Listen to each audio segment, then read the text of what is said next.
Gee, Steve, what are we going to do tonight? Same thing we do every podcast. Tell him how we sees it.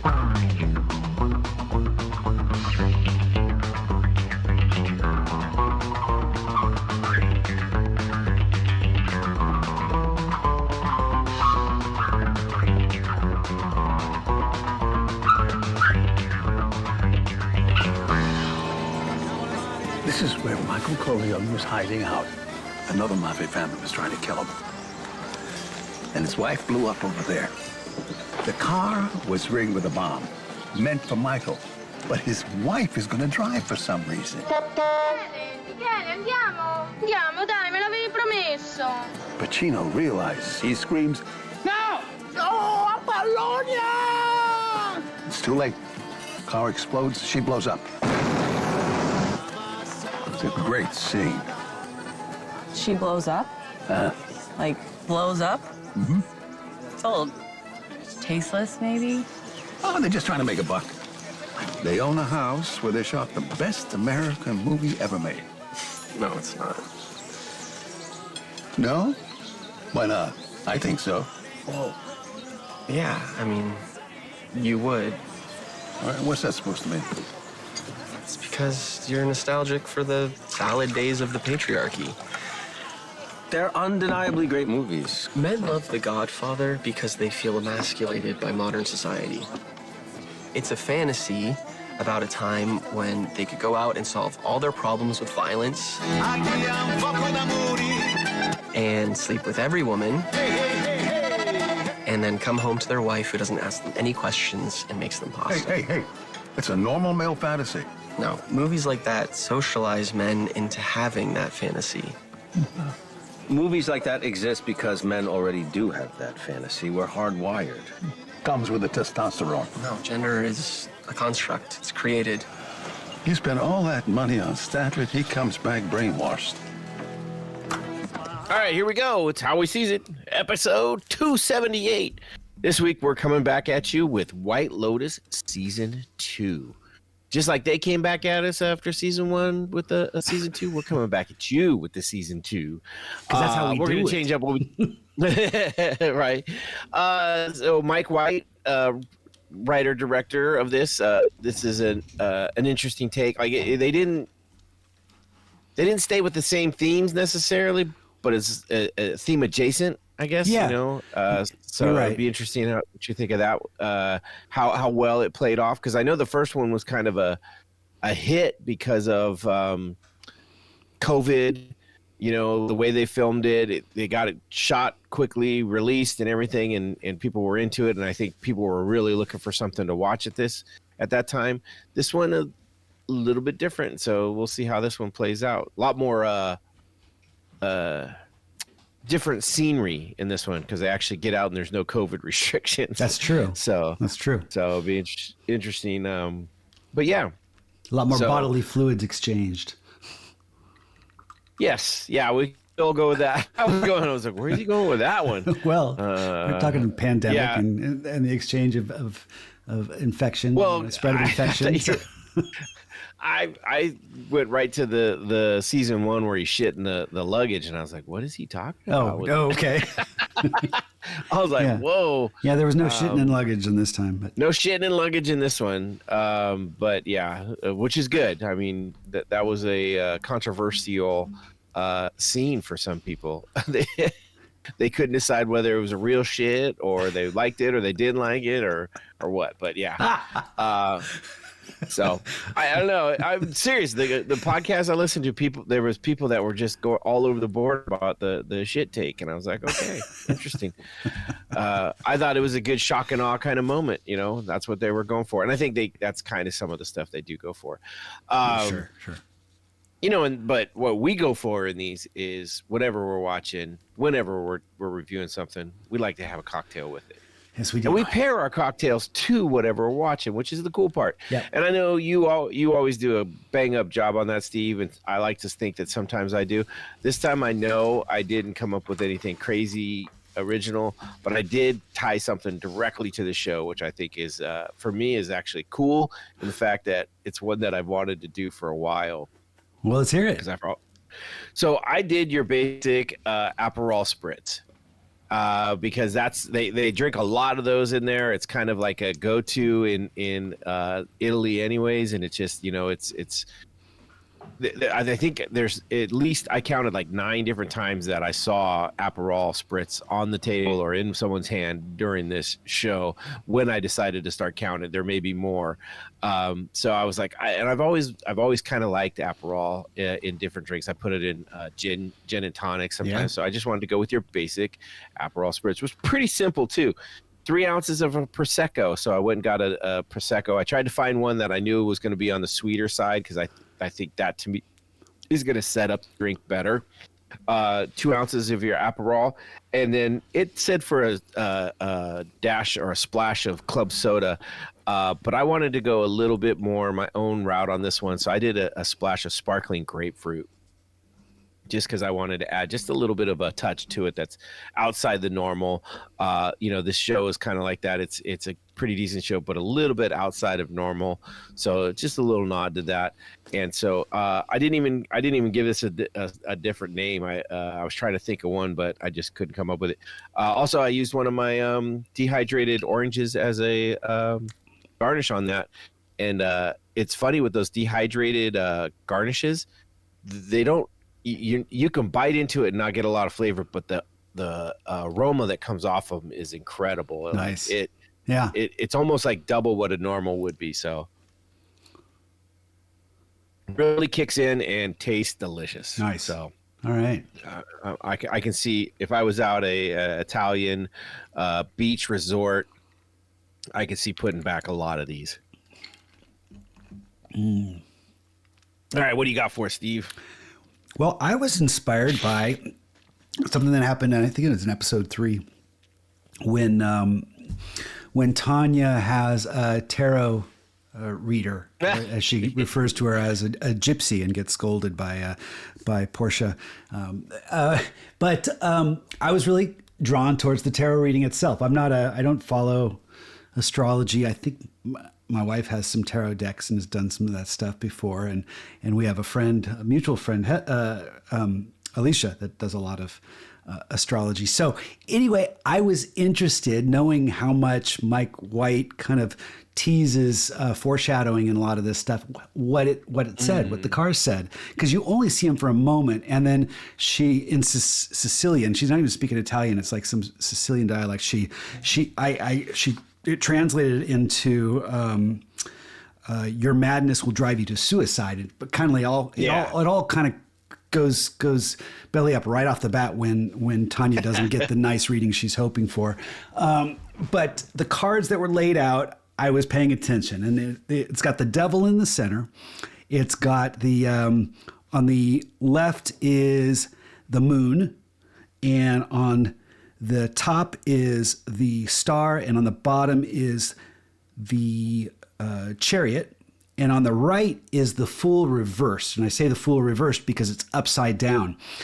And I went online, I was doing some research on this to try to put it all together, and there's a lot of people that tried to come up with again, on the screen, it's only flashed for just a second, but I freeze framed for a while and jotted all this stuff down and did some research. And it's interesting, some of the theories people had when this episode was released on what kind of that it foreshadowed.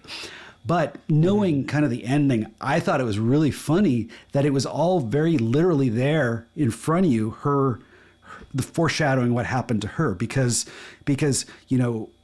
spoiler, sorry, we're going to talk the ending. We're in season 2. This aired like a couple years ago. So if you haven't seen it, sorry. Maybe when we get to season 3, we'll keep spoilers to a minimum, because it's so, well, who knows? We probably won't. But anyway, we don't ever.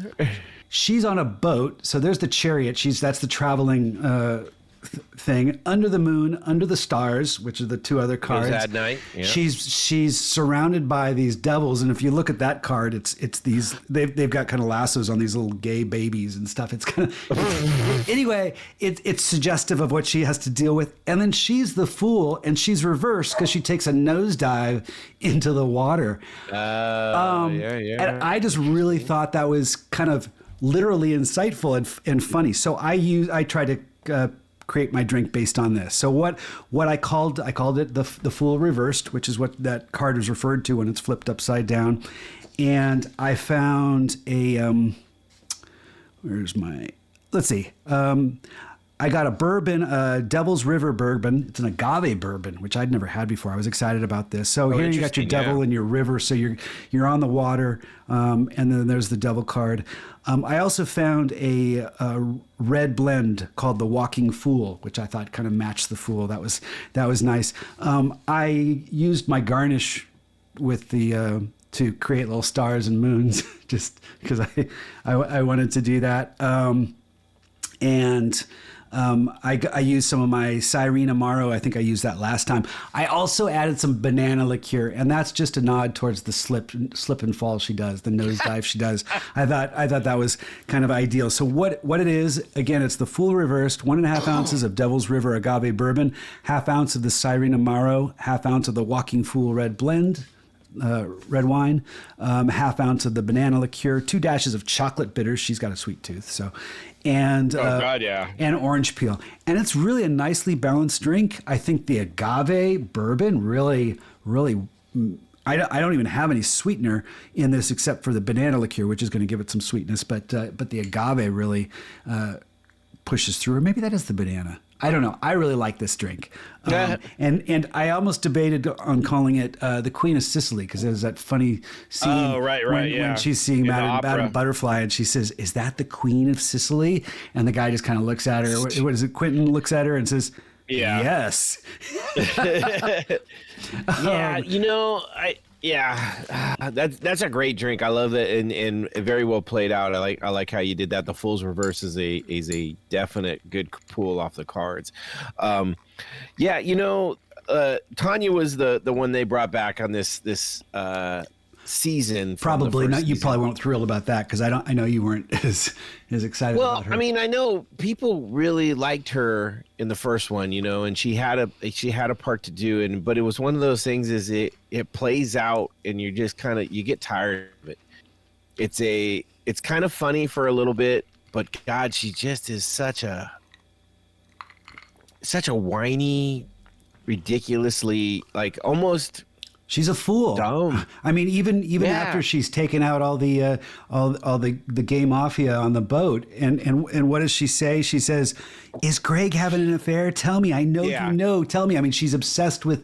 She's so insecure and self-absorbed that they play. I thought they gave her more in this one, I'm glad they didn't. I thought she was worse in this one. I think. Well, I was going to say they gave her more to deal with. She had more of a story arc rather than just her whininess. Okay. But yes. I also think they didn't pay as close attention to her. I think they highlighted some of the other characters more. I thought it was a better balance of her, is what I mean. But I absolutely understand and understand anyone's. Suffering from what she brings to this, and season 2 she won an Emmy for this, right? God, a lot of people love her. I know, that's what I mean and that's where it's like I get it. Like, she's one of those people. It's almost like you love to hate her kind of thing in a way. Yeah, it's one of that kind of things, and it's interesting on how that is the case, because she is very annoying. She's very to just hang out with. She's very difficult to, like, when she goes into her pouty whininess, it's like, ugh. And then just the dumbness of her, she's very naive and very, like, it's even worse than just that. But I think the way she ends it too, shooting all the oh God, what were people calling them? The high-end gays. It's kind of interesting, but it's also like they have her figure it out too, and you're like, really? Like, as dumb as you've had her play through the rest of this, she kind of figures out what's going on. It's like also kind of, that's awkward. She does hold true, and people, I know a lot of people didn't like her at the end of the last season because how she treated the massage therapist lady, and this time we have her assistant Portia, who she shits on all throughout the thing too. And it's funny, at the very beginning I really liked her. I was like, oh, she's going to be the character I think I kind of like and follow through. by the end, I couldn't stand her either. I was like, I almost, I was just kind of like, yeah, you got everything you deserved. This is a tough episode season in that it's hard to pick a character that you really connect with and say, yeah, they were someone you consider. Well, they did that in the first one too. There was, I mean, other than the son, everybody had major flaws that made them difficult to like, essentially. And or to not have flaws, where a lot of these also had a lot of flaws. Some people that I listened to, I didn't listen to a ton of stuff, but I did listen to some.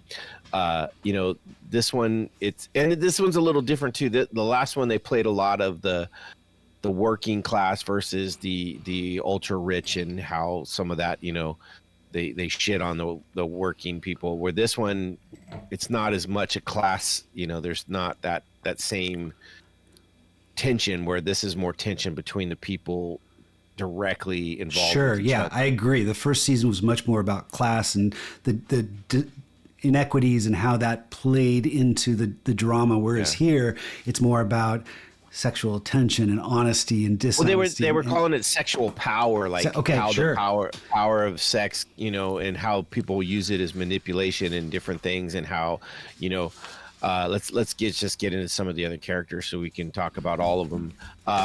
We kind of had. I have a hookup map that I printed up. Of all the characters, it helps me. I had to write all their names on who's who. Yeah, because there are about 15 characters that we're dealing with. Well, you have the father son, or the grandfather father son trio. Yep. F. Murray Abram as Bert, the grandfather. Let's see if I can find the Michael Imperioli From The Sopranos. Yep. Okay. Dominique is he's the father, and Adam DeMarco as Albie as the son. And now theirs was kind of an interesting thing. This was a lot, and this also was some of the things where I thought this is also playing a lot on stereotypes and things like that. They bring up a lot of the grandfather is flirting with all the waitresses and all the girls and stuff like that. They're giving him shit about it the whole time, but there's also talk about how the father, Dominic, the mother and daughter of his didn't want to go on this trip because they're fighting because he's apparently a sex addict and got caught again or whatever. And so there's the whole thing about that. And then the conversations between Bert and Dominic about, the differences is like, oh, you got sloppy and you get food in her face and kind of this. And then he's like, well, you never taught me how to be a man and how to love a woman and all this. It's just back and forth. And then Albie takes the kind of the latest generation take on it, where they're, you guys are offensive to everybody and everything you think is wrong. And, and there is a quote in there, and I forgot to print it. I had copied these down, and I forgot to print them today when I left work. I was kind of bummed about it, but, they're talking about how, it's Bert talking about how everybody now is offended by what was in the past, just to be different, just to show that, we're so much better than you. And it's like, well, that's just how it was then, and things change as it goes. And it was a very interesting thing, but that was, I did write a quote from Albie when they're talking about The Godfather. In fact, I already recorded this clip. I'll probably put it at the beginning of the show. But when they're talking about Godfather, he says, "Men love The Godfather because they feel emasculated by modern society." That's it. Yeah. Yeah, and which you're right. That's kind of this younger generation of there is a certain stereotypical belief system, but I thought it captured it well, and these characters, to me, I connected with just because of my relationship with my dad and my son. My dad, he passed away about 8 years ago, but he went through 4 marriages. He screwed around on my mom, so there's so maybe things, I'm just saying there's things that kind of hit me in a way that is like, oh, okay, I can kind of relate. I'm not saying that I was any of these characters necessarily, but I certainly could identify and see the dilemma and see how behaviors from a father figure that you want to be a father figure, but then now they've done something that you don't know how to make that properly. You can't ingest that and say this is father figure behavior. So you have to put that you have to compartmentalize that, or you have to do things to try to still believe in the person who's your father, and yet they're doing something that you don't believe in necessarily, or you validate it in different, in your own emotions, you understand it. And so, okay, well, I guess that's okay if I can feel those emotions. So I was kind of fascinated by these characters, especially the three generations. Yeah, I didn't say they weren't fat. I mean, it was just one of they had a different, like, their take was they were kind of one of the, they weren't as in your face a little bit. It was kind of these little sub things that were going on with them. One of the big things that plays out with them is the Italian local entertainment, the sex workers, Mia and Lucia, yeah. Lucia, yeah. Okay. Simona Tabasco as Lucia, and where'd Mia go? Beatrice Granano as Mia. Cool thing I found out in doing some of the research and listening to people. Apparently, they have been like best friends for a long time outside of the movies. So it just was kind of natural, the two of them playing off each other. It really, it's very believable and very 100%, like it's like just them having fun, in kind of the way. You certainly saw some chemistry between them, and they were really well cast, or maybe it was the writing, but I felt you could connect with who they were in a sense. They felt very very real, very genuine. And almost, even though they're doing sex, they're escorts and stuff, and they're, especially Lucia's doing them well. Yeah, but Mia certainly is leveraging sex to get ahead. Oh yes. So in a sense, they're using sex in a way to get, either power or success, or up the ladder, or status, the dollars in your purse or something like that. But they still came across as the most grounded, almost like they had it all together, which is kind of ironic. Yeah, I mean, they didn't seem to be out. Like it was nothing that wasn't new to Lucia. Definitely, that's what she did. She was played her role. She did her thing, and then the different, I mean, she ends up interacting with Dominic first, right? He basically looked her up and found her and hired her before he even got there, right. And then had his night with him and her, Lucia and Mia, where Mia was just there partying but didn't really engage in the sex part of it. And then he kind of felt weird and like, oh, I can't do this anymore. Then she ends up, they still her in the hotel. Ends up hooking up with Cameron also, right? Who we haven't talked about yet, has their thing, and then ends up with Albie afterwards. And it's like, so she's finding a way to keep employed, for lack of a better way of saying it, moving around, just doing what she can. And, at first you're kind of like, oh, you feel a little bit for her, like, oh, she's just doing what she needs to do. And then in the end, you're kind of like, yeah, I don't know. She's kind of, the twist of what she does. You're kind of like, oh, she's not a good person either. No, yeah, the whole thing has been a scam, and it's almost poor Albie, but he's the young one that he almost is like, I don't care if it's a scam. This is something. I mean, I didn't like that part either. I thought that was kind of a bad writing on that. What's that? Bit. Him just kind of like, oh, I got played and blowing it off. I don't know. It just seems a little too easy for someone to blow that off. Like, I don't know. There's a lot about Albie I don't like, know, because in the whole thing. He still, I mean, I think he validated it because he saw the behavior of his father and his grandfather, and yet his father got something out of it through his. I don't know. I don't think I know what disagree you're that it was saying. bad writing. I think there's some complexities there that I was really kind of charmed by, and I liked how it played out. I thought Albie was the ideal choice to be played and stuff because I mean we're watching it going, oh come Oh on, yeah, he's gullible as shit. come But on. She's obviously playing you the way she kind of goes, oh but his reaction to it was what I didn't care for. I didn't say he wasn't the perfect one to be played. He definitely was. He was probably the only one that could have got played like that. yeah. But it also was like it was like he didn't grow from. But it his at all. reaction He was didn't- sitting there facing off with Portia, who he really kind of he wanted to. That's the other part. I think is another like I don't know. They it makes me not like Albie in anything. He didn't grow in this. He went backwards. But I don't think this show is one where we judge how good it is based on how much you like the characters, because a lot of these characters are all like they're just I like them because they're fascinating. I don't like them because they're necessarily good.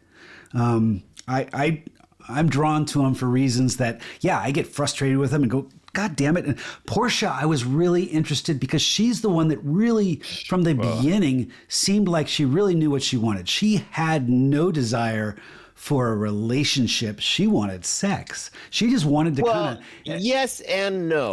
I mean, yes, she comes right out and says she wants to have adventure and fun and all that, and I get that. But she also led Albie along with it. Like, they're talking and stuff, and she's like, oh yeah, like I wish you would have been a little bit more aggressive in this, and then, oh yeah, we'll hang out tomorrow. Like she literally is like, oh yeah, I got nothing better to go on. So she's dragging him along. I think she got what she deserved in a way, but because then, but when the next better thing comes along, she just blows him off. And it was like, oh, so, to me also bugged me about her. Well, with Jack, she saw no strings attached. He was just this kind of this obnoxious. She didn't see no brain cells. Like, yeah, but that's what she wanted. And so, yeah. I know someone I know someone so much like that. So I again, this was something where I was so much like Portia that would just go after the just idiot. Yes, yes, I do. Okay, I mean, I guess I know people like that too because there's plenty of them. And there's plenty of guys out that they're like that. And I guess it's just one of those is like, I look at that and go, what does that offer? Like, well, she knew herself, I think. I mean, I think she knew that. Well, she got played. She got played too. Absolutely. And that's what absolutely, yeah. So she thought he was someone he wasn't. She thought he was out here he was doing a job. Yeah, he was. And so it wasn't even what she thought it was. No, it's absolutely dangerous to play with people you don't know. I mean, it could just be, that you're going to be sleeping with them and you come away with some sort of venereal disease or something. That was my biggest thing is you're gambling. There was no redeeming quality for that dude. I didn't even I don't know. I just looked at. I'm like I guess. I know this would be equivalent to being attracted to someone that I guess has in the male side of it. If us being attracted to a woman that is completely physically beautiful but zero upstairs, there's just nothing going on, because that's literally what I saw. Like there was like, I don't know, the way he talked to her and everything. I was just kind of like, really, that's kind of what you're into, like. She was just intrigued by the physical side of it, but there was nothing there mentally other than the fact that he's a fucking weirdo. I think with Tanya, yeah, there was, she's got her, I don't know, whatever created her, she's still stuck in this, 8-year-old version of herself, and she's never going to get beyond it. She's completely self-absorbed, and there's not much going on there else otherwise. Jack, I think, had some sort of persona, had some sort of stage presence that worked for him because he was still dealing with stuff. So I don't think we really got to know what was underneath, but I think I thought sometimes it was teased. So I don't want to give him that much of the. I don't want to say he was a dumbass completely. I think there was. I think he completely was. Okay. Yeah. But I was really turned off by him. This is, well, that's it. That's my personal thing too, is I know guys that are like that are just, idiot jocks that, you know, and they have luck with women because I don't know, they don't care if they get shot down, so that, you know, you miss 100% of the shots you don't take, you know, and so guys like that take 100 shots and they make one and they're okay with that. But he just irritated me from the jump. I didn't like him. I thought he just, every time he was on screen, I was like, this motherfucker. I think that was maybe what they're going for. That was what they were going for with the performance. So But it was one of those things with Portia. To me, it was like in the very beginning, I was like, oh, I feel sorry for her and I liked her and stuff like that. And then when she started hanging out with him and ditching Albie, not that I thought Albie was great for her, not that he was going to be the give her the adventure, but it was dissing him for her, you know, him just completely like blowing him off with not even like the courtesy to go and say, hey.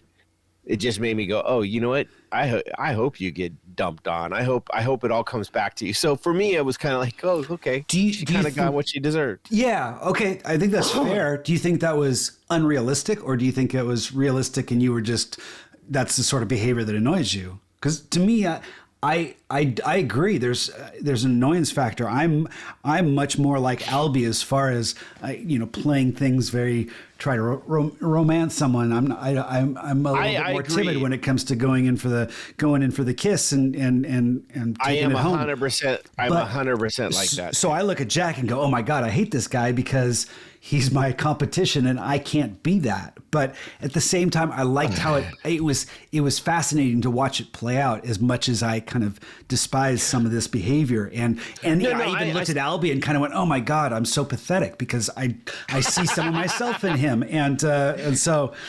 Yeah. No, I get that too, and maybe that's why I don't like Albie, because I see myself in him in ways too. I'm a little bit more outgoing, a little less. I don't know. I'm not going to say it's not woke, but just sure. We're all different ingredients that we could draw from each of these characters and say we're a little bit this, a little bit that. Yeah, but it's when he's standing at the bottom, looking at he saved the chair on the beach, and she's up there, and he doesn't say something. He just kind of lets it happen. I get that, and I'm like, it sucks. And so, but yeah, and yes, I don't like Jack. Not because I see him as the competition. I just see it as like, there's no redeeming qualities in it. So talking about all these other characters, what do you think of Harper? I'm kind of interested your take on Harper. I have this feeling I know where it's going to go, but we haven't talked about any of the. No, we haven't. We mentioned Cameron, right? Theo James plays Cameron, and his wife was Daphne Sullivan. Yeah. That's Megan Faye. And they're one couple. They kind of they represent the rich couple. They have the money. They're kind of the almost like the party boy frat guy that was in the season 1. That was a big part. He's kind of that guy in a way, but not as dickish in the outright. Sure. Okay. Yeah. And then he has a charm. He has a charisma that's engaging. Yeah. Yeah, Ethan Spiller and Harper Spiller are their friends. Ethan and Cameron were friends from college. Much more judgmental. Yeah, Ethan was played by Will Sharp, and then Harper was played by Aubrey Plaza. Yeah, and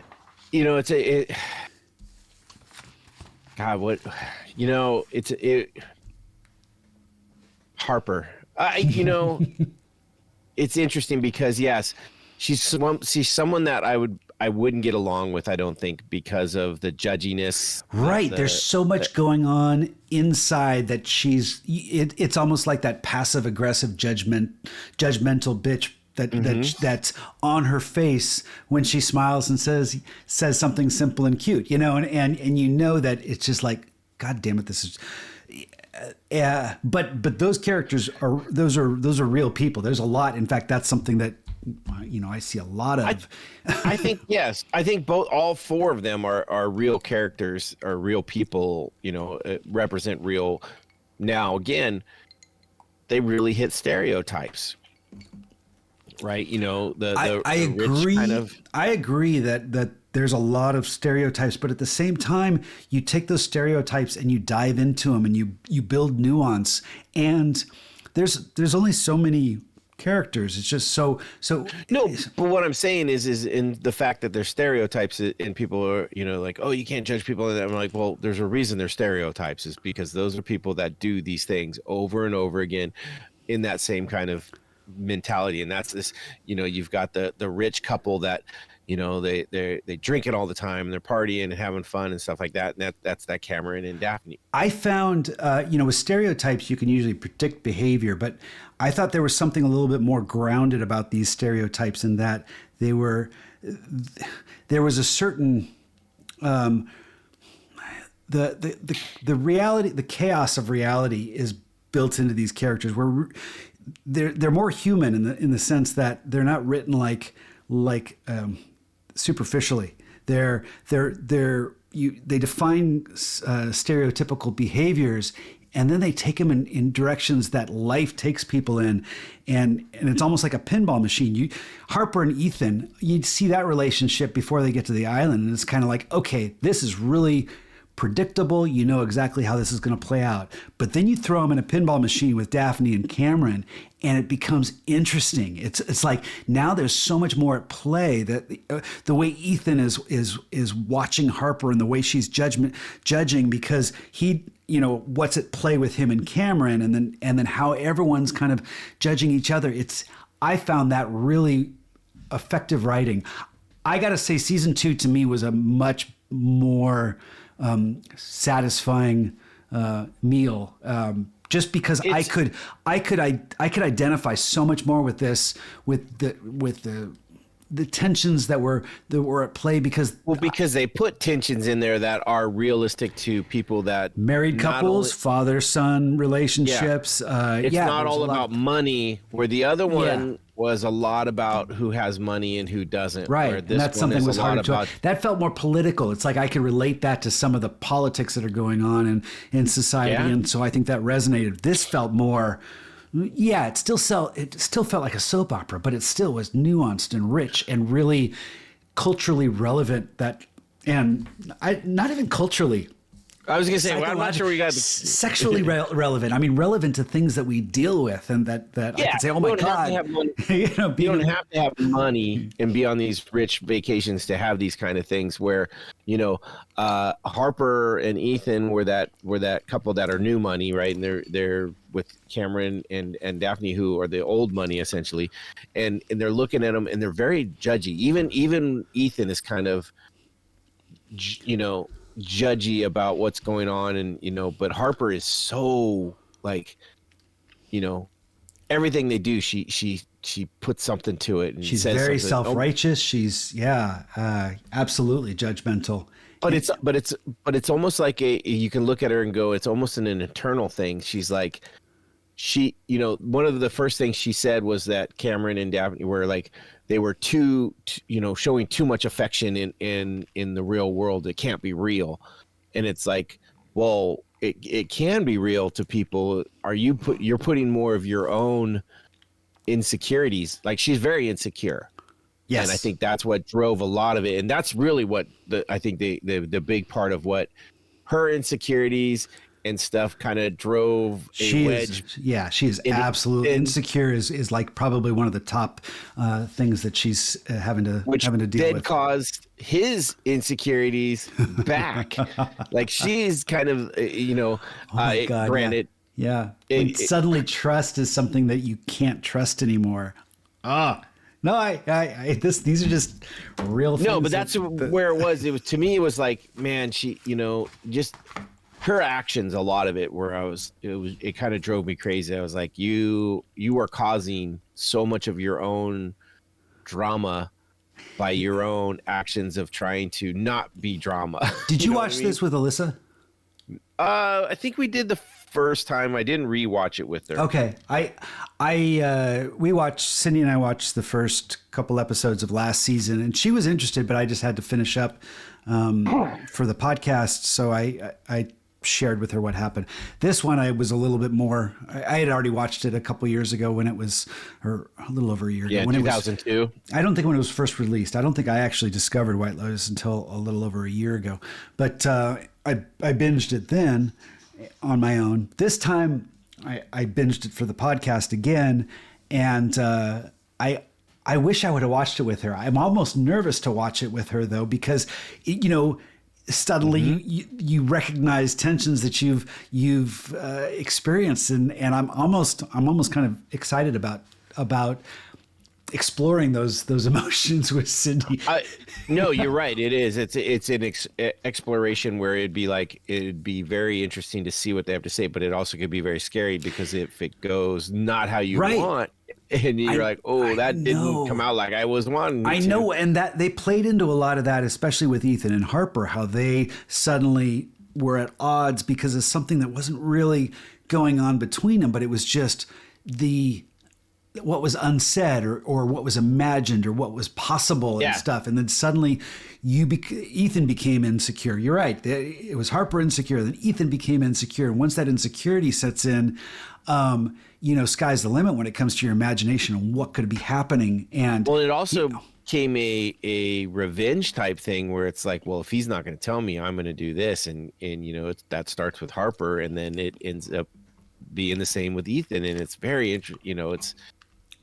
It's you almost look at the four of them and you're like, everybody wants to say that Cameron's the bad guy, but is he really what caused the tension between Harper and Ethan, or was it their own doing? I think his behavior was probably a catalyst, but it was something but it was something that was already kind of that, what do they call that type of energy? The potential energy was already within Ethan and Harper's relationship, that it didn't mean Cameron had to be the one that triggered it. Daphne there was something so I was drawn towards her. Yes. Her kind of obviously she was not naive. She was completely aware, and she had chosen that, she was getting she was just looking on, always look on the bright side of life.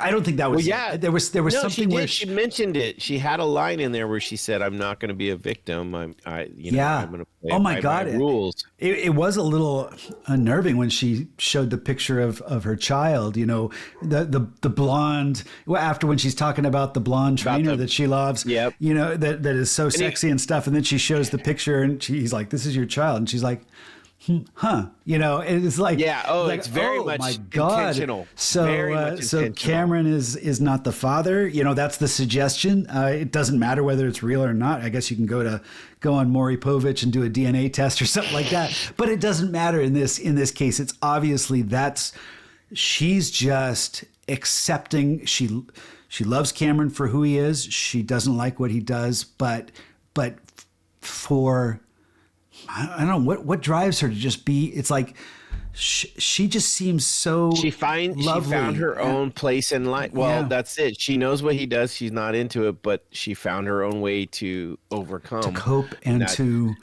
get something for herself out of it. But she still seems like such a beautiful person. It doesn't seem like it hasn't made her ugly. It hasn't given her the wrinkle lines that just that people who are struggling. And it also seems that they still have a strong relationship, even with all the stuff in it, because you talk about her showing the picture, and there's a later scene after that where she's talking to the kids, and she says, "Oh, come say hello to," and Cameron's reaction is kind of like, like almost like he knows it's not his kid, but it's kind of like they play that farce and keep it going and keep the what it is for what it is. Do you think that's potential energy that's going to at one point explode, or have they just kind of decided that denial is the best way? Bert, with them, truthfully, I think they've already bypassed that part where the explosion would happen, where Harper and Ethan they're on their way to that. Either overcome and become like that, or have the opposite effect. What about, Bert is the grandfather. His wife has recently passed, and he's told Dominic that, everything was, they had a wonderful relationship, but in a sense, he kind of had that same sort of relationship with his wife that Cameron, it suggested that he had his mistresses but Yes. it didn't matter. There was love and stuff, but maybe there is some sort of, he says it from his point of view Yeah. that there was love and she loved me. And Dominic says, no, we saw the true effect. yeah. And so and then that's their little battle, and Bert kind of gets upset about it and says, no, she loved me and I loved her. So yeah, I don't think it's that same relationship. I think it is more they're trying to play more on the fact that like maybe she didn't have anywhere to go and she stayed, but as kind of a victim. I'm just thinking we have a child, Cameron and Daphne's child. When it gets to a certain age, how are they going to look at their father-mother relationship? There might be these sort of things might play in, might resonate, almost like these characters are generationally different, but we're looking at Cameron when he's an old man, possibly.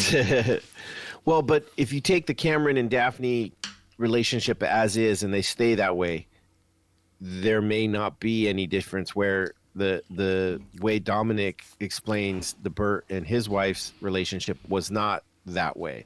Okay. That, you know what I mean? It seems more like he thought it was great, but he's like, no, you thought you were clean and you thought you were not sloppy, but you were, and you just didn't. We saw it. Where I think the Cameron and Daphne aren't at that level where they're still very much affectionate and all the time with each other. So it's definitely a strange way, but that's part of the way, showing all the different angles in this season, right? We haven't talked about Valentina, who is the manager of the White Lotus. I found it interesting that here we're in Sicily.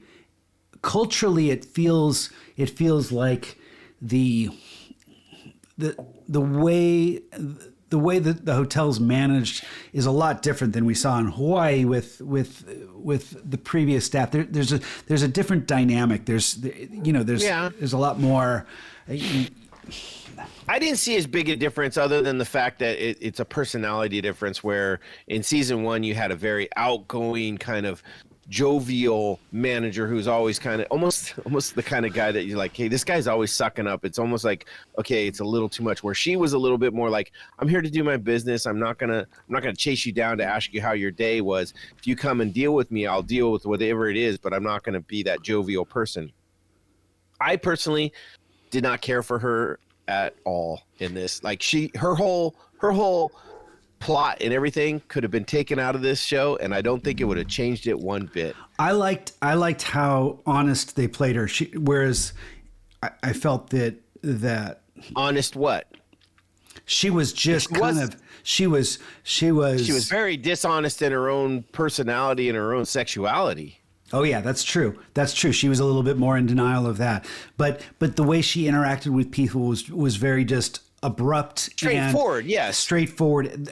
So I guess that's what I'm meaning. Where I didn't see that with I don't remember his name. What was his name? I want to say Armand, but it was Armand. Was it Armand? Okay, Armand. He was one of my favorite characters from season 1. But it was layered. It was built like.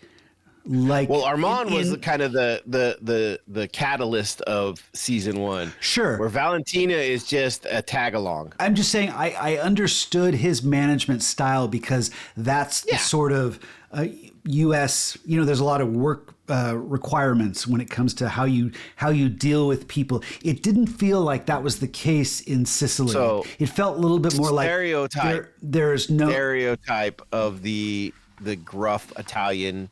How they deal with tourists. They don't care for tourists, and that's kind of stereotype of that. She's very. I came to find her as just a bitter person because she was dishonest with her own sexuality. Like she sat there the whole time watching the other girl. I can't see Isabella and Rocco having fun. She had a crush on Isabella, right? Oh gosh, that's right. Isabella And the with whole that time- beautiful smile that probably and hardly ever left her And lips. she's smiling and laughing with Rocco, and she's jealous of it. So she's bitter at work the whole time because she's not honest with herself, and she's got this crush on this girl who's not gonna, she comes back and really shits on her parade when she says that she's engaged to Rocco, and it's just one of those. And then she had the whole interaction with Mia where, I don't know. It just, like I said, to me, she was, that little fish that like latches onto sharks when they swim around, or whales that just kind of tag along and are there. That's what she was for this. Like, if she would have fallen off and not been there, it wouldn't have changed the show to me at all. I liked her in this. I liked. There's a lot of people that did. There were some people that said that they were her favorite, and I was like, oh, I don't know what? about that, but exactly. But I still felt that it was part of the. It made the show more complete. I think without her, it would have been less. It would have. Well, she was the only interaction with the working folk, essentially. If you take out, I mean. Lucia to me was not a. Well, we had Giuseppe too. Well, he was another side character that was just there to kind of really set it up for the Valentina story. It really gave Mia something to do. Well, where she tells Lucia she doesn't want to be a prostitute. She doesn't want to do this, but then again, she basically uses sex to work her way into being a singer, not once but twice, to different effect. Yes, right. So they were Valentina and Quentin, or not Quentin, but Giuseppe were basically there to play the Mia story, while Lucia was off doing her thing. Yeah, they were more minor characters. I still liked them. No, I get it. Did you break?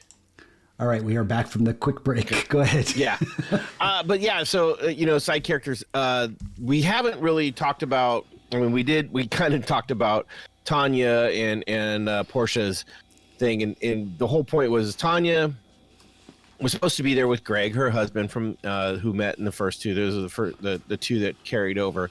Yeah. And, it's this very interesting. Greg has a different feel in this one, where in the first one he kind of felt like, oh, this is this kind of like lucky meeting. And this one, it's more like, oh, the joy has run its course, at least through Greg's eyes. And then we as things go, he says he has to leave, take care of some work, and so he does. And then Tanya ends up kind of walking across and end up interacting with Quentin, who was with a high-end gaze. He's kind of the main guy. The main gay. Actually, Mike White is the one who called him that on one of the podcasts. He called him the high-end gaze. The high-end gaze. And he could do that. He's gay himself, so it's not like it's a I guess it's, if you are one, you can say it. I don't know, but he's the one that dubbed them that. But yeah, we get this interesting story of,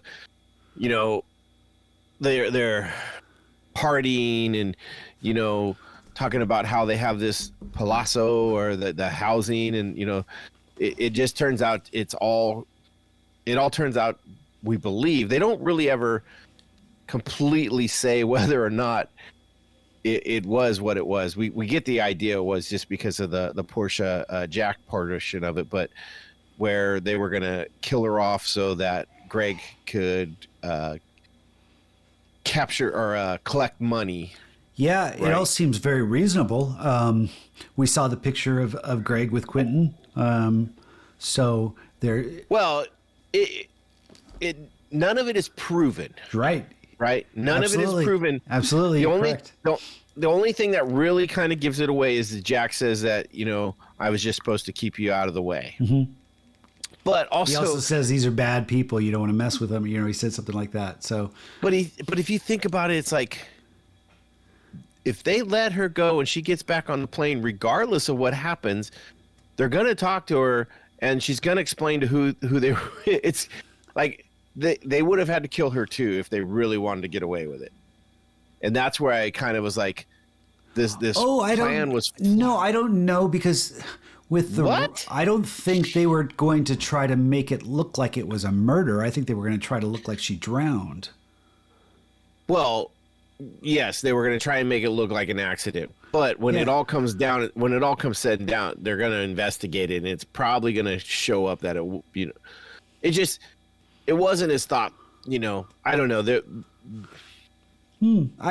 duct tape and rope. How were they going to? It just anyhow. No, it was more like she went missing. She was never heard from again. So now, if she was never heard from again, right? They're going to look back who she was with, right? Which is then going to start this investigation into the high-end gays, which is if you watch any Law and Order, you know that they were going to get busted. I don't know. I mean, we're talking about Sicily. We're talking about, a different country. How do law enforcement? But she's rich. Agencies necessarily interact. The husband isn't going to pursue it so much because he's in on it. I don't know. Anyhow, it's one of those. I think the story was very glamorous and exciting. I don't know how far-fetched it is. I think these sort of things probably do happen. So maybe, I'm sure. I mean, you can't rule it out. Not the way this all plays out. I mean, there's a certain fantasy about this. This is, I think I talked about. But last it's also time. very. This is like Fantasy Island, Right. But, well, that's what's interesting about it is like. But if they weren't just going to kill her, why did they take her to the opera? Does it bother you that? No. None Okay, of it does. Because again, this is just great entertainment. This is playing It was.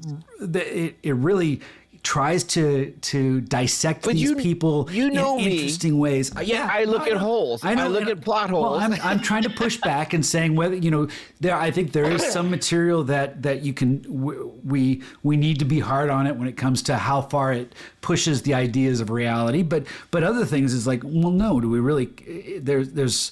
We don't necessarily care. I think this does have. You want it to feel like there's a certain possibility to it, but it still comes across as like reality TV. There's a certain fantasticalness to it. There's a certain manipulation of the production behind the scenes, like in reality TV, that I get off on. No, it was a means to an end. It was they're not looking for foolproof hardcore story. I mean, the fact that this just goes back into how dumb Tanya is. After she shoots all these guys, which is incredible, the fact that she even was able to shoot 3 of them and kill them, and one jumps off the boat. She's almost even remember his name. Yeah, I loved how they shot it too, where it's just showing her point of view, just kind of with her outstretched arms, and you just like, oh my god, this is ridiculous. But then they do then they turn the camera around, and you realize, oh my god, she took him out. It's so far fetched, but that almost lends credence to how it all played out. It's like there's no way to film this in a way that you would buy that she could do it. So all we're going to do is show her. All we're going to do is show her point of view. Talked about. Oh, really? He talked about how to do. He's like, I'm not an action director, so it's like, how do we do this? And that was what he came up with. And you're right, it worked because they're on a small boat. That's too bad. I didn't look into any interviews with Mike White. That's probably on the Max, right? At the end of the show. This was on a podcast on the Ringer Network. I had heard it from another one, and they were saying that he talked about it. It was actually Mike White he's a decent guy. I'm not going to say it. He was hard. You're not going to say what? Okay.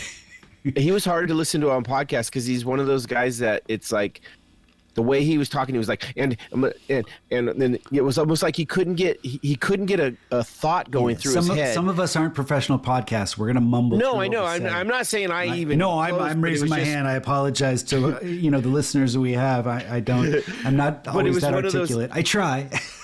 It was one of those ones he's trying to get a point across, but he wouldn't stop and kind of let it flow. It was like he kept interrupting himself, and so for a while it got really rough. But I mean, he talks about a lot of stuff like that shot, which was very interesting. He talked about the father son grandfather relationship and how some of that came from his own interactions with his father, some things like that. And so but he was also talking about Jennifer Coolidge, and apparently she gets seasick and doesn't like to be on boats.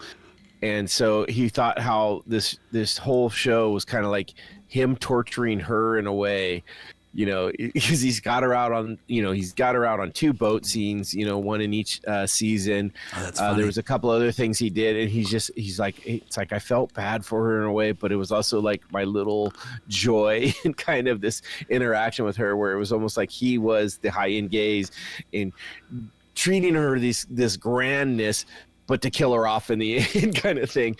But what I was going to say, like her trying to drop down into the boat and basically killing herself because she's just not smart enough to realize you walk to the back of the boat and there's a freaking ladder that goes over. It's one of those that when it happened, I was just like, oh God, yeah, she kind of deserved that. She did. And just when she stared at, I mentioned this when we were talking about my drink, but when she stared at the guy, Quentin, and asked about Greg, whether or not he was cheating on her, it's like, are you kidding me? That's so what you're thinking. To me, that was actually one of the better parts of the whole scene of her shooting everybody is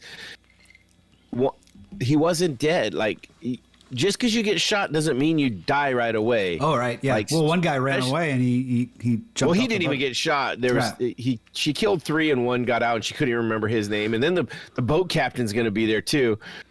Whether he knows what's going on or not, you're not really sure. But yeah, the fact that Quentin was there, slowly dying, and she does. Was Greg cheat on me? And so, have you seen any of season 3? I have not. I've just heard some things about some guys jacking each other off. That's.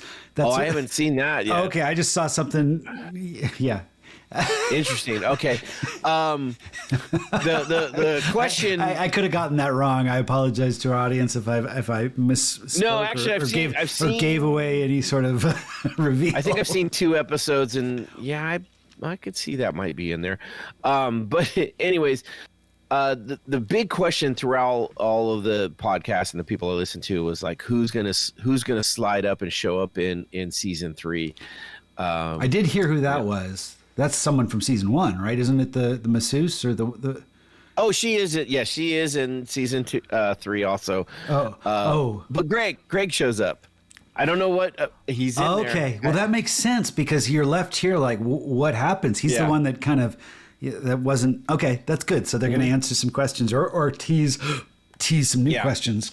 I've seen, I think, 2 episodes, and I don't know what's going on with him yet, but I do know he's in there. But yes, the Belinda from season 1 is a big part of season 3.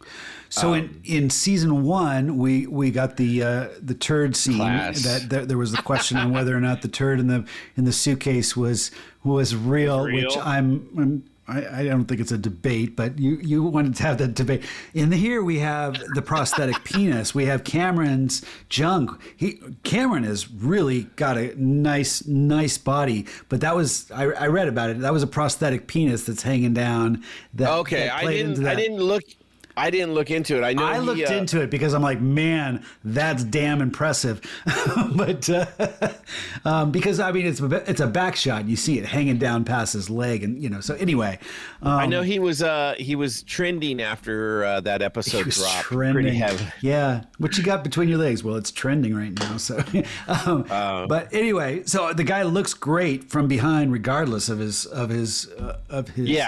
how well he's endowed, but it was a prosthetic penis, and he was like, yeah, it was a prosthetic one. They didn't even question. I don't think they measured what he had, and they just. I would have just said it was on me, so it was mine, regardless. I know, if it was right? real or not. Well, you could play it up like Armand and just say, well, I don't know. I don't know what that was. If it was really a real my shit or not. I will say though that there is a lot of in the first one, we got an up close, not a very attractive penis look, but there was they showed male nudity and a little bit of female nudity. This one is a lot more nudity. You mean in season 1, when the guy's showing his balls that are swollen? Yeah, his swollen balls with his lonely old soldier sitting on his duffel bag. And then, but then there was also a boob shot or 2 and a lot of butt shots in that one. I think this one, there's a lot more of kind of all around. We saw a lot of Lucia, who's She is very attractive. fabulous. Very Yes. attractive. And then Niccolo, the one with the little devil Yeah, he's the one. devil the whiskers, drug dealer. and well, he's the one that's supposed to take out Tanya on the Yeah. boat too. With but yeah, no, we Did see you looking his. to see if his real? I Did you didn't. look I into didn't that? look. To me, that didn't. I didn't question it. It wasn't like the gratuitous shot from Cameron, which was. Well, I meant- thought he was supposed to be a big dude too. I don't remember offhand, but I thought it was real. I didn't think they were Okay. trying to hide anything with Niccolo, but Cameron, it just seemed like there was something a little bit more extra spectacular about the way that shot played out. Like they were really trying to draw attention and make people's, not only women but guys' jaws drop and go, "Oh my God!" There's. that's why he's got a happy wife. So that one I had to investigate. Yeah, so Lucia definitely has a couple in there. Mia has a quick scene or two, Oh, that's right. When Bert walks in on them Yeah. changing. and then even Aubrey Plaza has a quick one. I spotted that. I didn't. I actually. I paused it because this was on the beach, right? This was on the beach when No, the one where he has his first kind of hallucination of them in the bedroom Oh, did they actually have some shots against of her? the table. Yeah, I didn't get the sense that. Oh, was it? Okay. There's a shot on the beach when she turns and. I don't think it was at all planned, but her nipple pops out of her, just the way she turns, and I found that one. I was interested because it did not feel. It felt like I felt like a voyeur watching this because it Was this didn't. after all the stuff that happened? Like almost she was doing it on purpose to intro. No, there's no way it was camera? planned, Okay. and I'm sure they spotted it when they're in the footage. They said, "Oh my Editing God, she's room. got a little nipple shot. If someone wants to pause right here, they're going to get a nipple." But no, there's no way it was planned. It was just the way that it turned. That you're getting a little peek, and I looked it up, and there was a whole Reddit article on people that were talking about it. So Nice. it happened, but I found it fascinating just because it didn't happen on purpose, or at least I don't think Right. it happened on purpose. I think it was actual slip No, out. But I'm sure they spotted it and said, "Well, what the hell? That's what we're doing here." The one I saw is when he's imagining them from the up in the room when he knocks on the door, and they're up against the table. Her top of her bikini is down, and she has to pull it back up. I think all these little teases of nudity are important because they get the audience kind of turned on or dealing with those sort of reactions that that enhance and I a like certain the fact response, that- and it just plays with the audience in a way that I think is effective and important. I like the fact that it's across the board too. It's not just one side or the other. Which That's true. Yeah, it did not feel unbalanced. Which back in the '80s, that was not the case. Now we're and now though you get some shows where it's very unbalanced the other way, where you're seeing all kinds of male nudity, and you're like, sure. like I get it. We gotta reset the thing, but it's like set it back. Everybody wants equality. Set it back to equality instead of like don't overcorrect. Well, Do you feel that this is more equality? This is kind of. I thought so. Yeah. I mean, you saw a bunch. I mean, I got my line for after. I'm not gonna spoil it right now, but you'll get my point when we get to it. Okay. But yeah, it's just I thought it was good. It's an HBO show. I mean, we saw in what was the dragon movies, the freaking the one that went on for 8 seasons from the books that everybody was in love with. Wait, what? The HBO series with the dragons. Now it's the House of Dragon. Oh, Story shit. of Fire and Ice. Why can't I think it? No, now you got because we've been drinking. I mean, Yes. But anyways, that one was the one that was all over the board too. You know, Bo, text us. You know, maybe, yeah, right you know, now, Bo, text us right now.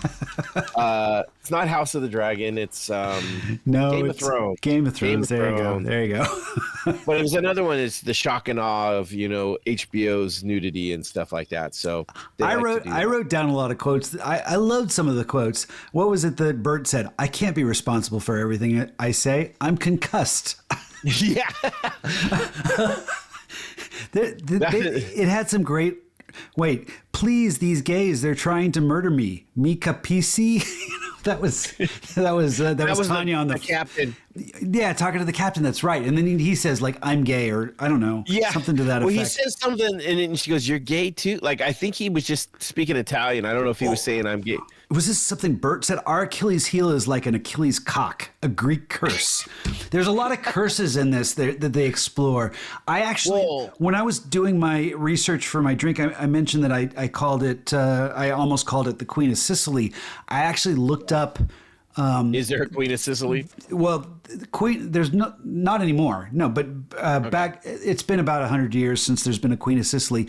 But because of the opening sequence and a lot of this, I think when they go to one of the places that Daphne and Harper run away to, there's all the stuff on the walls is the same stuff that's during the opening sequence. And it's I believe 17th century art. Or it's something from the 17th century. So I looked up Queen of Sicily in 17th century, and I was looking up what would be considered foolish behavior, something foolish that happened, because I was trying to relate it to my fool is reversed, and I was trying to find out if there was some sort of reference. I actually found the Queen of Sicily was actually the same as the Queen of Spain back in the 17th century. And there's this crazy thing about she became convinced that wearing enchanted shoes crafted by a mystical shoemaker would help cure her illnesses and bring good luck to Spain.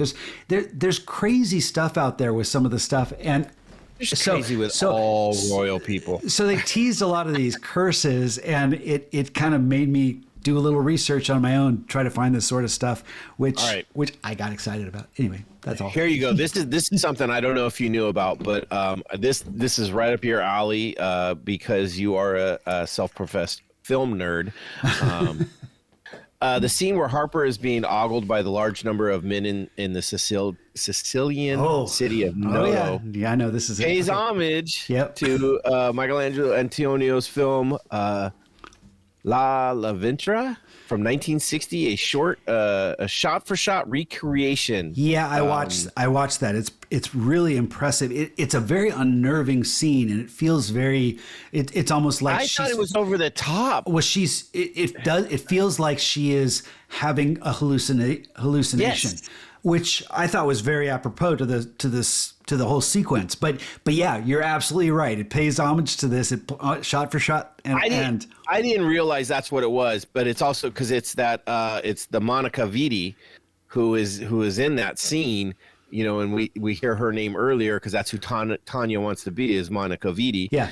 So it's a kind of a play on that. I didn't realize it was a shot for shot. When I heard that, I was like, okay, now it makes more sense, because I thought it was a little out of place. It puts us in her mind, though, because when when Daphne finally calls to her, it cuts to her, and suddenly all the everyone is a man during this sequence, and suddenly it's all mixed again. So it's not really. There's like one other woman. No, well, there's some when we cut to Daphne. I mean, I think when it cuts to Daphne, they're still all there looking at her, but she just ignores it. Yeah, but the women appear. They come back.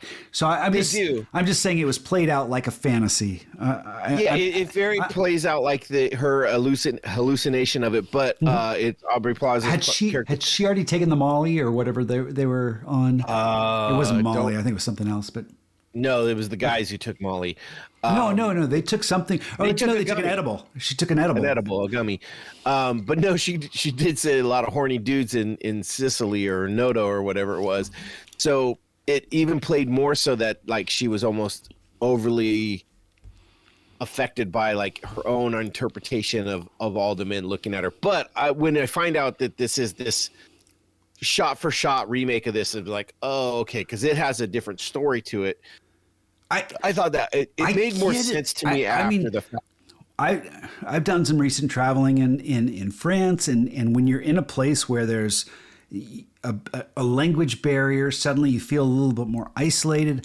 I sometimes feel like a creep, like I'm the older, especially this happens at work. I'm a 54-year-old man surrounded by a bunch of teenagers that are that are all young and I know what you mean. And running around and trying to seduce men their age, and I feel insecure. Not insecure is not the right word, but I feel I sometimes.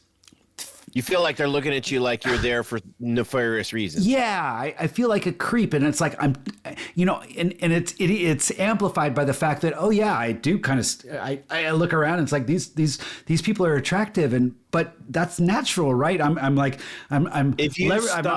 looking, bird I'm a little more worried. What's that? If you stop looking, I would be a little more worried. Yeah, but I mean, I'm just saying I understand how she feels suddenly overwhelmed by her insecurities and that everyone's looking at her and what that does to you when you have that stuff that's in your mind. And I thought that was an effective way of playing that out. So thank you for bringing that up. I didn't write that down. But I thought it was really cool. And it's funny because Aubrey Plaza is also a self-professed film nerd. And she was honored to get to pretend to be Monica Vitti in some weird, bizarre way. So I thought that was kind of cool. But it was one of these things is like, yes, it does show her potential hallucination or thought process that every guy there is staring at her like a piece of meat, which I find is interesting because, again, with stereotypes and stuff like that, men get the bad rap of like, oh, anytime a guy is around and a girl is attractive and they say anything about it, they're a lecherous old man, which I find very interesting because when I listen to a lot of podcasts, I there's times I'll come across a lot of them and I try and listen to ones that sometimes are all females.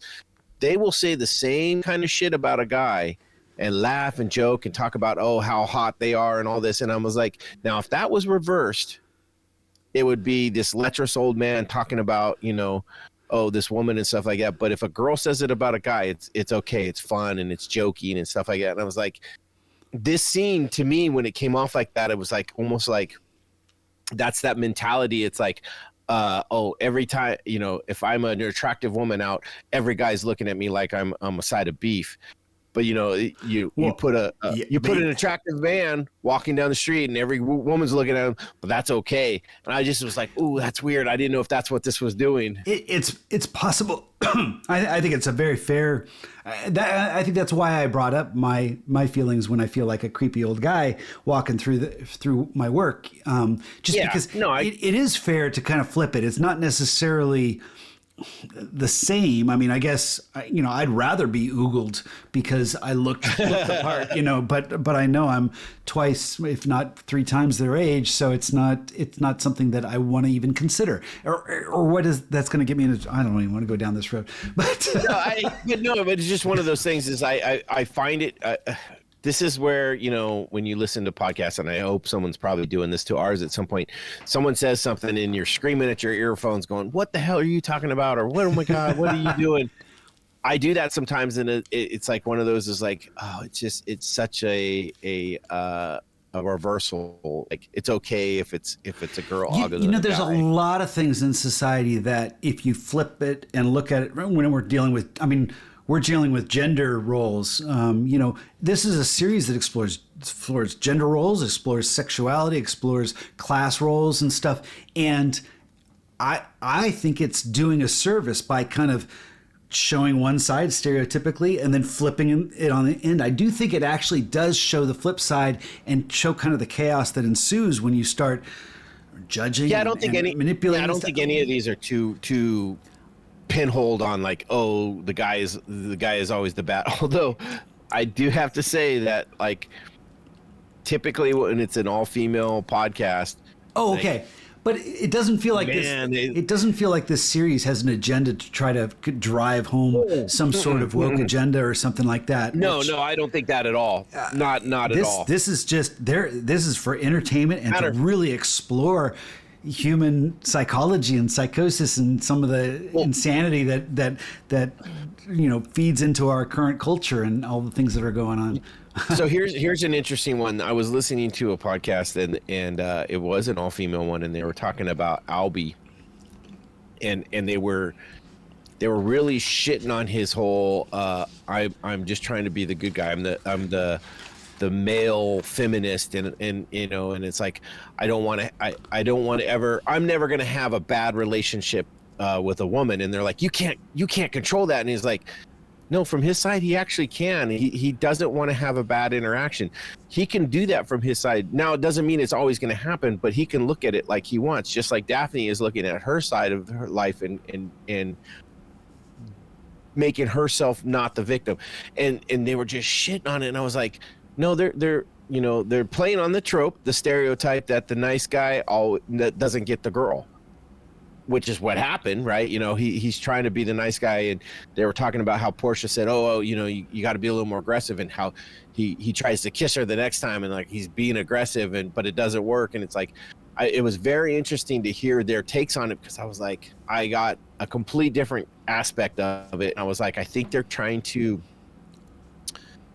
prove a point, but also show the opposite of some of it too.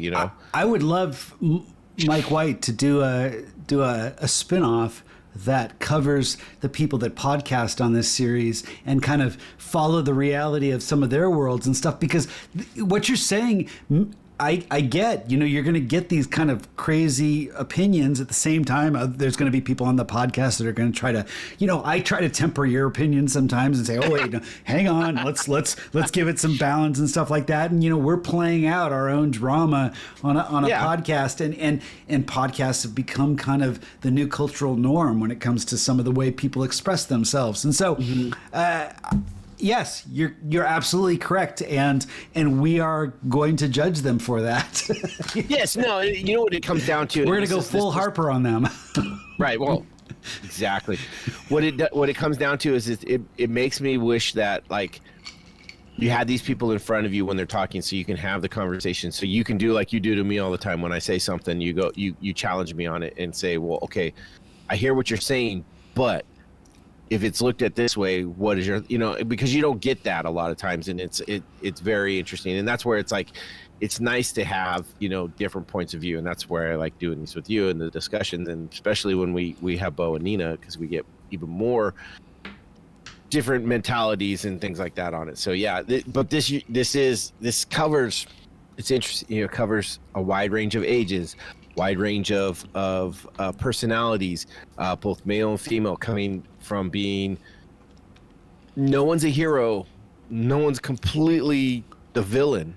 I know. I was looking at these characters. I was afraid you were going to ask me who I thought was the real hero in this, or There is none. I know. The only one I could come up with, well, I thought of Mia and Daphne, because they felt the most kind of secure in what, almost like they brought a certain security to their character at the beginning, and they stuck to their convictions. But yes and no. But what does that? But what does that say about me? I'm just saying, because that's what the show is. There is not supposed to be a villain or not. Actually, here's, if anybody, I guess I'm not looking at it by hero or villain. I'm just trying to, the one that you think has it all together, or I don't know, that is here's the person that kind of came out of, okay, Mia ended up in a good spot because she went back on her morals. Right in the very beginning, she said she didn't want to use sex as a power move. Oh my God, that's right. Absolutely, she did, and she said that, and then, but it almost seemed like she was just saying that out loud, and it didn't matter, because absolutely did she not follow that. But she said she did want to be a prostitute, and yet she did prostitute for the job she wanted. Right, she didn't do it for the dollars that were in her hand, but she absolutely did it to further her employment and to yeah, absolutely. So, she can't be a hero in that sense. Valentina, as much as I didn't like her, might have been the one that had a little bit of a, she didn't compromise her position. Essentially, she had a almost a coming out, like she's kind of like opening up. Yeah, and she wasn't faced with too much of a dilemma though to really kind of expose. No, that's why I said. So, yeah. You could leave her out of this story and it wouldn't matter. But she's the only one that didn't really compromise. Well, she kind of did compromise because in the beginning she's like, there's no way these whores are going to be in my hotel. But yet then again, next thing you know, she's whoring with one of them and gives her a job. So yeah, I kind of go back. Now, Daphne, you're right. She doesn't compromise on anything, but we do get an insight of what she wasn't in denial, but she had kind of given into this reality that she could. But did she change? You don't know if she changed. She loved Cameron for 40% of who he was, and the other 60% she was just choosing to ignore. And I don't even know. I think it's a little bit more. I think it's a little flipped on that number. Okay, 60 and 40. You're right. Yeah, that. You're right. You're right. That's fair. But how often does she see him? She doesn't. I think she said that she spends more of her time with the kids. In this case, she was exposed to him a lot. She was putting a lot on show because they were on vacation. But back home. Do you think it was a show, though? Do you think it was a show, or do you? Because to me, I mean, was she? I think she was taking what she needed and accepting of what he was able to give and I think she was choosing not to judge him for the rest. I get you. That's going to bite you later. Like I mentioned with how Bert suddenly is faced with the judgment coming from his son and. That's true. We don't know how the life is going to continue. Yeah. But yeah, you're right. It's very interesting. Like Albie is one of those ones. Like I think he actually regressed in this. The fact that he talked to Portia at the end and was like, "Oh yeah, let's exchange numbers," and like he still thought he had a chance. I'd regressed. Regressed. How? What do you mean by regressed? I mean, he didn't improve his situation. He almost validated that he did have some similarities that he was drawing from his father and from his grandfather. That I didn't even catch that. Just the when they're in the airport and the fact that they all three of them turn when the woman walks by. I know that was completely staged. There was some sort of hyperbole on how that was played out, but at the same time, that was what it was trying to suggest. Yeah, and I didn't buy that, and I don't buy the fact that he got played and blew it off. That would change him to all of a sudden become like, if he wasn't going to look at I don't know if I was there with my dad and my son, and we were at an airport, and a woman like that walked by, all three of us would have turned. I mean, so yes, that's just natural. That has nothing to do with anything. No, I know, like his but brother. Okay. All right. Other than the fact that he's a viral male, he's. You see something you like and you look. No, what I thought with him though is like he didn't learn anything from what happened. Like realistically too, and he's not like his father because he didn't pay Lucia up front. Like there was, he didn't go into it like, oh, you're a prostitute. Oh, I know that up front, and he thought that shit was legit. So well, we think he thought it was legit. That shit was legit. I like that. That's a You know what I mean? He really thought that she was there and enjoyed his company, and the good guy was going to win one. And no, she was there because he knew he had money, and she played him from the get go. Yeah. And then he even got played for more. He's not. Yeah, I don't know. Albie was one of my least favorite in the whole thing, just because I got tired of seeing him get just played so much. Portia was my one of my least favorites in the end because her personality went from like, oh, I really think I like this person to like, oh no, she's kind of a piece of shit. I don't care for her. I don't care for her morals. I don't care for what she stood for. I disagree in that. I know that's fine. And that's, I think I mentioned that at the beginning. She felt like, I felt like she had determined what she wanted out of this vacation, and she was trying to navigate how to get that. And Yeah, I and get she ended that. up with Jack, which was not. Well, but that's okay because that was that was what she truly wanted. So her personality came out of it, and I don't care for her personality. So that's what I'm saying. She had a facade in the beginning, and I kind of liked. I was like, oh, okay, she's good. I kind of like this person. And then when I see her true self, right, what she really wants, I'm like, oh, she's not a good person. Yeah. Well, again, So I mentioned I know someone that's very much like her, and I do too.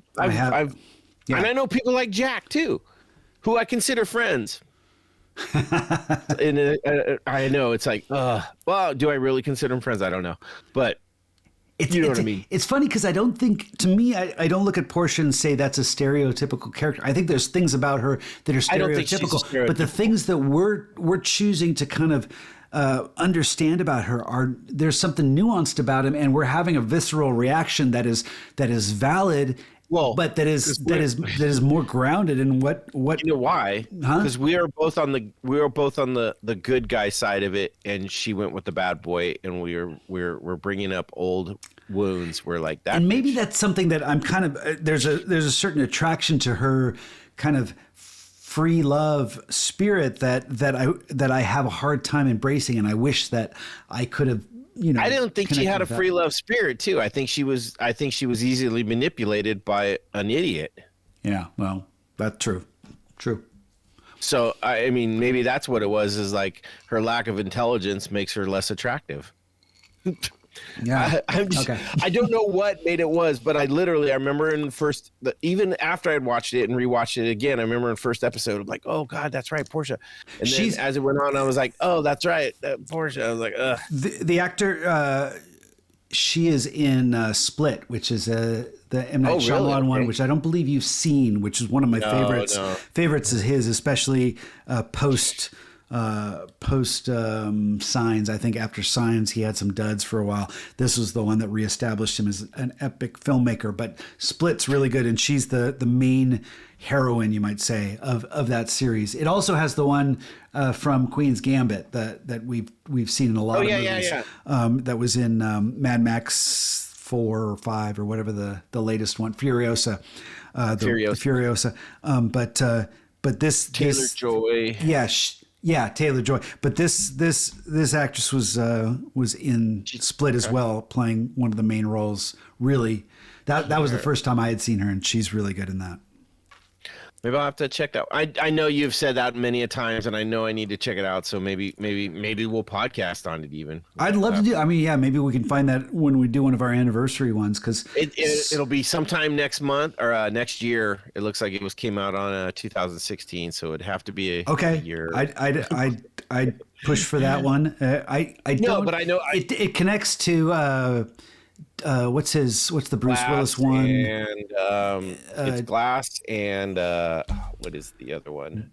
Yeah, not his Sixth Sense, but the one after that. I wouldn't say dis something. The one of the Connected. Huh? Disconnected. It's the one with Bruce Willis and Samuel L. Jackson where they have the powers. Yes. Which I absolutely. That's one of my. I think that might be my favorite M. Night Shyamalan one. And it's certainly paced very slow. So that's, but this has a connection to those movies. I don't think. Yeah. I wish they don't actually make the connection to the very final scene, and it's like, okay, fine. It doesn't really matter. The movie holds up on its own. That's Is this supposed to be like a three or a trilogy? Yeah. And then, but it's like it doesn't really come until Glass is the last one, which I remember people not really caring for. Are you trying to look up the? I am. I'm looking for Unbreakable. Thank you. Dis. I don't know what.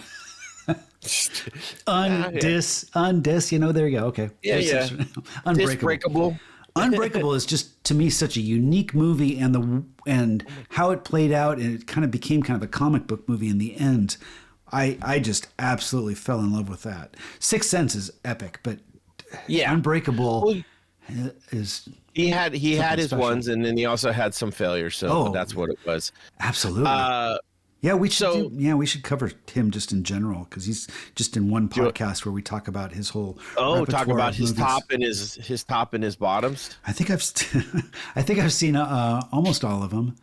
There's some in there that I just don't want to see. I mean, we did the podcast on the cartoon with the last Ashley. Airbender, yeah, and he did that. That was people were like, this guy should go away forever after that kind of. Yeah, but he still continues to drop a really good movie. He had something recently that I don't. Oh, that was the one that was in the stadium with the concert. That's right. You were talking to. Shit! Did you see the trailer for who's that? Josh. Who's the actor? That's Brolin? No. Josh Brolin. I almost want to pause it because I'm stuttering because I don't have this information in front of me. But the actor who was in the M. Night Shyamalan movie, the recent one where he went Trap. Yeah. Who do you got? Josh Hartnett. Josh Hartnett has a new movie coming out that he's like an assassin on an airplane, and he's having to fight all these people on an airplane, and it looks epic. I think they advertise it as from the Fight or Flight. Fight or Flight. That's it. Check out the trailer for that. We absolutely got to cover that. I'm really anxious to see it. It looks insane. It's like a John Wick on steroids. In an airplane? Yes, in a very compact space. I know you were talking about you're into tight space violence. Well, that was a nod to Jeff Speakman and the whole idea of having to fight in a phone booth or it's well, yes, right. I mean, if you think about it, some of the best scenes in that we've had recently, when you go back to Captain America in the elevator. Take Captain America, yeah, sure. Classics, and then you've got the hallway scene in the original Daredevil series. Which is another just like you're like, oh my god, when you put together something in a tight space and just how much have you seen of the new Daredevil? I watched the first 15 minutes up until the credits. So you saw the fight scene, right? I saw the first fight scene. I saw what happened to Foggy, and that was it. Again, I just kind of wanted to get the spoiler out of the way because I had a notion that was going to happen what happened, and I didn't want to be spoiled. So when it dropped, I was like on it in the first 15 minutes. I watched it like at 6 o'clock on that whatever day it dropped. So just to kind of take my way from the spoilers, but I haven't seen anything beyond that. So okay, it'll be interesting. We're gonna cover that in a few weeks, right? We are gonna cover that in a couple weeks. So I got some watching to do. We gotta watch that. We gotta watch White Lotus 3 because that's coming up. Yeah. Yeah. And then next week we're covering American Psycho. Are we doing it? Awesome. Which is that's going to be our throwback for April. That's a 2000 like 25 years, I think. 2000, I think is what it is. Oh man, it doesn't seem like it's that long ago, but it really is. It's like, oh my God. So yeah, we're doing that. That's actually 2000. So 25 years ago. It's one of those ones. It's like I've heard of. I know I've seen the cover art and stuff like that. Never seen it. And I'm like, when you watch it, there's a scene in it that you'll know it's very. You'll probably recognize it because it's one of the most replayed scenes. It's very violent, but it's been replayed many times. Okay.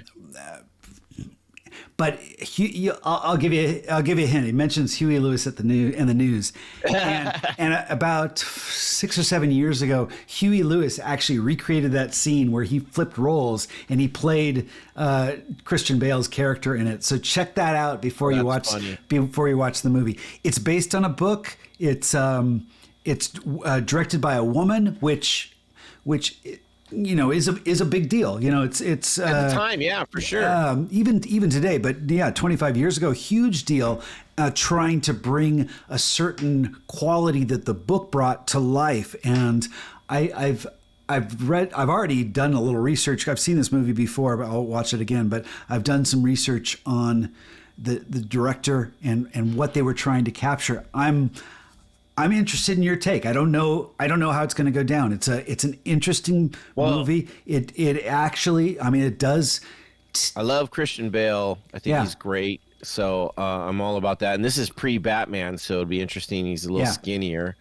I'm looking at when we talked about Fight Club, when we podcast on Fight Club, it actually a damn good podcast to our audience. Go back a couple of years and check that one out, because we talked a lot about the author, because that was translated. This, I think, is gonna there's something similar about how this movie, some of the themes and how it was adapted, is there's a certain So do you think this is like, we've been talking about books to movies with our Harry Potter. Do you think this is the type of thing that it's better to watch the movie, listen to the book, or listen to the book, watch the movie? I don't know. I've never read the book. Okay. So well, you said it was based on a book, so I thought based on a book. Yeah. I thought you knew more. Okay. I have not. Okay. When we did Fight Club, I read a lot of them. I started the book. I didn't read the whole book, but I started it to try to get a sense of it. Maybe I'll do the same for this. But in this case, I'm only aware of the movie and just some of what I've read about the book. Yeah, and for those that haven't seen it or want to catch it again, it is actually streaming on Paramount and Prime for free, so you can get it on either one of those. Most people have Prime at this time, so it should be easy to watch. Nice, looks like a shortish movie, 1 hour 42 minutes, so not too long. Hey, before we leave White Lotus, when we talked about season 1, we didn't mention this, and I just want to bring it up from just because I think it's worth our perspective, or not even a perspective, but just the fact that bring it up. But we never talked about the music in season 1, and it just no wait. Are you talking about like the openings, the crazy? Yes. Okay. I just want to acknowledge that I think it's a component that's very powerful in both seasons. I'm excited. Yeah. You mentioned something I haven't seen in season 3, but you mentioned that it goes a different route with it a little bit. That it has a little bit different sound to it. So I just want to acknowledge that I think it's a very important ingredient to this, and I'm very impressed with it. And have you watched the opening and like really just watch what's being shown in the background? Well, season 2, sure. I mean, it gets really spicy. Season 3 is the same. It's kind of it kind of tells its own story. Okay. But yeah, the music is very not all season 2. It almost seems to like build with some of the stuff that's going on. It's like suddenly they're zooming in on the things that are a little bit more controversial. Well, I'm trying to think of the sound, how to describe the sound that it makes, but they play it also during some of the just in the middle, not just the opening credits. And you know what I never did? I never looked up to find out if the painting that they're this is like wallpaper, if it's actually from the 17th century or if it's something on this one. I think this one goes back and forth with a bunch of different things. I think it's some paintings and some. I know, but things. is it from the 17th century in that they actually created it then, or is it some? I almost hope that it was, because it adds some legitimacy to some of these. Well, I think there's some of those that might have been actual legit, because there's the one that stands out in my mind is there's a picture of looks like a goose raping a woman. And that goes back into the mythology. I think it's Zeus who rapes a woman as a goose in one of the mythology things. And so I think there are some just paintings that they just found, and I don't know whether they're famous and stuff like that. I think they shot a bunch from a bunch. Yeah. So for me, the big takeaway from this is as crazy it was with all the characters and stuff, I was so entertained. I was so drawn to it, and maybe that's because I can relate and I'm seeing all this stuff happen. My endorphins are kind of elevated watching it. I liked this season. I'm excited about season 3. So when we get there, hopefully it delivers. I think you're 100% right. That it is entertaining. There's not a lot of slow points. There's always something going on. I mentioned this partially because I've been watching Severance too, which I find really fascinating. At the same time, I've gotten so bored with it. It's not necessarily entertaining. I like some of the characters and stuff, but it drags a lot, and that's not the case with this. This to me is meaty and exciting, and well, they talk about a lot of different things, and and it jumps back and forth, and there's a lot of plots going. Like I said, the only time I was really kind of like I could walk away was Valentina, but I mean that is just. I thought she had a nice ass when she jumped out of bed and she was running around. Which, okay, that's another, and granted, whatever, the actress, however she wants to, women they show in TV that sleep with their bras on. Like, I don't know a woman today that I know that would be like, I'm home, I'm getting comfortable, the bra is off. Like, never would sleep with their bras on. Oh, so I don't understand. No, I could see it for someone who's not quite as comfortable with their breasts. The fact that they were making love and all that, like, and her bra stays on. Yeah, but she was still very insecure about that whole scene, or about that whole situation. So I don't know. I'm just trying. I'm trying to lend some credence to it that I think it happens in TV and movies a lot, and it's just like, okay, I don't know. I mean, I don't know all the women out there. Yeah.